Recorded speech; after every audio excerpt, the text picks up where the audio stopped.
कि आरजेडी इस बार अपना ये मोतिहारी विधानसभा का सीट सीपीआई के हवाले कर रही है, यानी सीपीआई के झोली में भरने जा रही है। अब कायस्थ समाज की जब हम बात कर रहे हैं तो कुछ मुख्य चेहरे हैं जिन चेहरों को लेकर के ये कयास लगाया जा रहा है कि इस बार के चुनावी मैदान में इन्हें टिकट मिल सकता है और ये कूद सकते हैं, चुनाव लड़ सकते हैं। चुनावी मैदान में कायस्थ समाज के जो व्यक्ति हैं जो चुनाव लड़ने की जंग में कूदना चाहते हैं, उसमें सबसे पहला नाम आता है डॉक्टर अतुल कुमार का। एक नाम की और चर्चा है दिव्यांशु भारद्वाज की। दिव्यांशु भारद्वाज लगातार फील्ड में मेहनत कर रहे हैं। माना जा रहा है कि धर्मेंद्र कुमार भी दावेदार हैं यहाँ के मोतिहारी विधानसभा सीट से।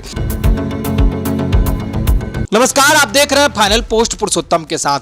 चुनावी माहौल है, चुनावी साल है बिहार में और तमाम प्रत्याशी जो इस बार अपनी भाग को आजमाने की कोशिश कर रहे हैं इस विधानसभा चुनाव में, वो टिकट के कयास में लगातार कैंपेन कर रहे हैं। पार्टी ऑफिस का दौरा तो कर ही रहे हैं, साथ ही साथ जनता के बीच जाकर और जनता के प्रति अपना समर्पण इस तरह से पेश कर रहे हैं मानो जनता के सबसे बड़े नायक यही हैं।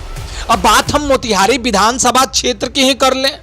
मोतिहारी विधानसभा क्षेत्र में भी इस बार बहुत सारे प्रत्याशी इस कयास में, इस दौर में लगे हुए हैं कि इस बार वो टिकट लेकर के चुनावी मैदान में कूदेंगे।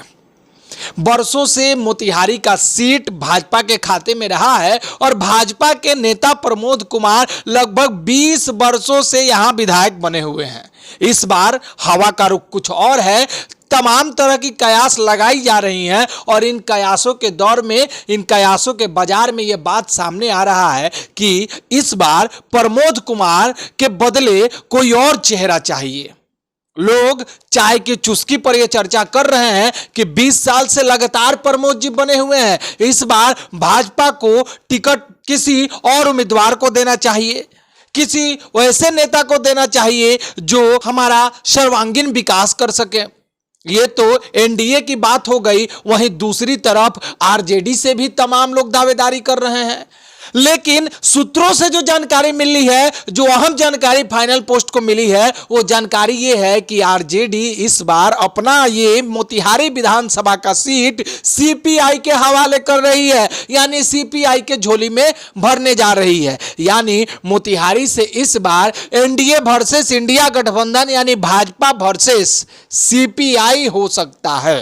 अब सीपीआई से कौन लोग दावेदारी करेंगे इस पर तो चर्चा हम बाद में करेंगे। सबसे पहले चर्चा कर लेते हैं एनडीए से, भाजपा से प्रमोद कुमार विधायक हैं अभी प्रेजेंट में, लेकिन बहुत सारे नेता तैयारी में लगे हुए हैं। इसी बीच एक सबसे माइन्यूटली ऑब्जर्व करने वाली चीज यह है कि जो मोतिहारी का कायस्थ समाज है, जो चित्रांश समूह है, जो चित्रांश सोसाइटी है, वो लगातार ये दावेदारी करती हुई नजर आ रही है कि हमारे जाति का समीकरण मोतिहारी में बहुत बढ़िया है और हमारे जाति से ही किसी व्यक्ति को टिकट मिलना चाहिए जो मोतिहारी का विकास कर सके।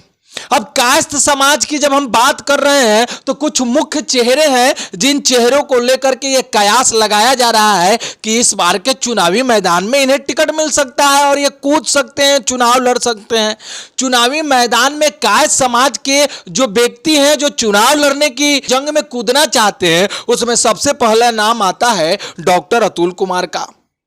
डॉक्टर अतुल लगातार भाजपा से वर्षों से जुड़े हुए हैं और भाजपा की जो कमेटी है उसके मेंबर हैं, अच्छे अच्छे पोस्ट पर वो बने हुए रहते हैं, काफी सहज व्यक्ति हैं, काफी अच्छे डॉक्टर हैं और उनके बारे में भी ये कयास लगाया जा रहा है कि अतुल कुमार कायस्थ समाज का एक चेहरा हो सकते हैं। दूसरी तरफ अनिल वर्मा का भी नाम आ रहा है, तीसरी तरफ सुधांशु रंजन का भी नाम आ रहा है और एक नाम जिसे हम नेगलेक्ट नहीं कर सकते हैं, वो नाम प्रकाश अस्थाना का भी है। प्रकाश अस्थाना का नाम तो है, लेकिन प्रकाश अस्थाना मेयर का चुनाव हार चुके हैं, तो प्रकाश अस्थाना को लेकर के ये कयास लगाई जा रही है कि प्रकाश अस्थाना शायद विधानसभा का चुनाव इस बार नहीं लड़ेंगे। लेकिन अब टिकट किसे मिलता है ये तो देखने वाली बात होगी। वहीं अतुल कुमार के नाम पे काफी चर्चा हो रही है बाजार में, लोग चाय की चुस्की लेते हुए डॉक्टर अतुल की नाम की चर्चा करते हुए नजर नजर आ रहे हैं। लेकिन देखना बड़ा दिलचस्प होगा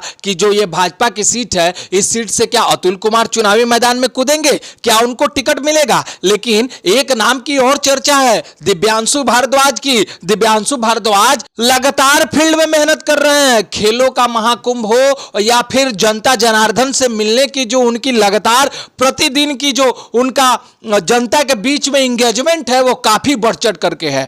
दिव्यांशु भारद्वाज के बारे में यह कहा जा रहा है कि दिव्यांशु भारद्वाज तो चुनाव लड़ेंगे ही लड़ेंगे, लेकिन यह भी देखना दिलचस्प होगा कि क्या दिव्यांशु भारद्वाज को एनडीए यहां से अपना उम्मीदवार बना करके उतारेगी, क्योंकि बरसों से तो यह सीट भाजपा की झोली में रहा है।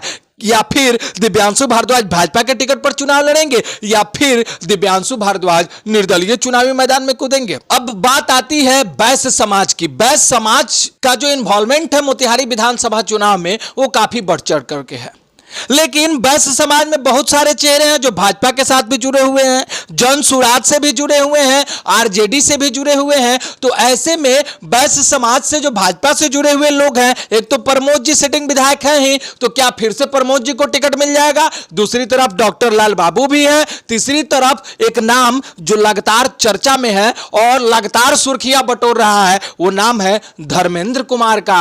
जी हां, वही धर्मेंद्र कुमार, रामजी प्रसाद ज्वेलर्स वाले। लगातार आप देखिएगा सामाजिक सम्मेलन हो, कार्यकर्ताओं की मीटिंग हो, या फिर जनता जनार्दन से मिलने का जो सिलसिला है, वो लगातार धर्मेंद्र कुमार कर रहे हैं। माना जा रहा है कि धर्मेंद्र कुमार भी दावेदार हैं यहां के मोतिहारी विधानसभा सीट से।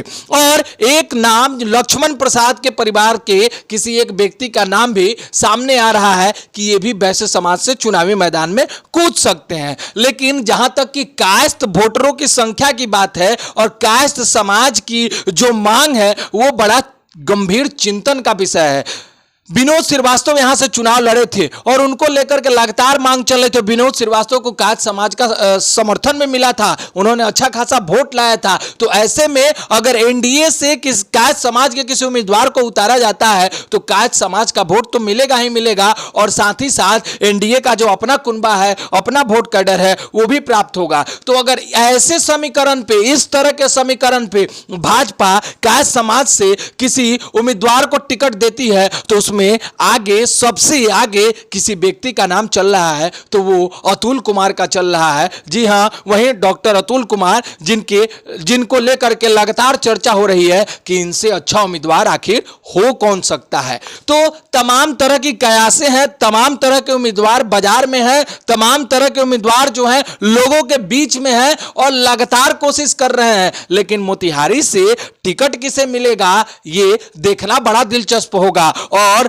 जातीय समीकरण क्या होगा, वैश्य समाज से अगर किसी को टिकट मिलता है, वहीं जन सुराज भी किसी वैश्य समाज को टिकट देती है, तो फिर वोटों का विखंडन निश्चित होगा। दूसरी तरफ कायस्थ समाज को अगर एनडीए टिकट देती है, तो कायस्थ समाज का वोट और साथ ही साथ एनडीए का अपना वोट, ये मिल करके एक मजबूत लॉबी खड़ा करेगा। यानी कास्ट समीकरण में जो शानदार डील करते हुए कायस्थ समाज के लोग नजर आएंगे। तो बहुत सारे सवाल हैं, बहुत सारे कयास हैं, बहुत सारे सवालों के जवाब हैं। लेकिन मोतिहारी विधानसभा का सीट बहुत ही अहम है, क्योंकि बिहार के राजनीति में मोतिहारी की जो सीट है, उसको लेकर के लगातार चर्चा होती रहती है। नेशनल लेवल तक इसकी चर्चा होती रहती है। हमारी भी पैनी नजर है कि मोतिहारी से आखिर एनडीए का उम्मीदवार कौन होगा, इंडिया गठबंधन का उम्मीदवार कौन होगा, और कास्ट समीकरण उस में किस तरह का काम करेगा, किसको किसका वोट मिलेगा, और कौन खूब सहजता के साथ, खूब सरलता के साथ,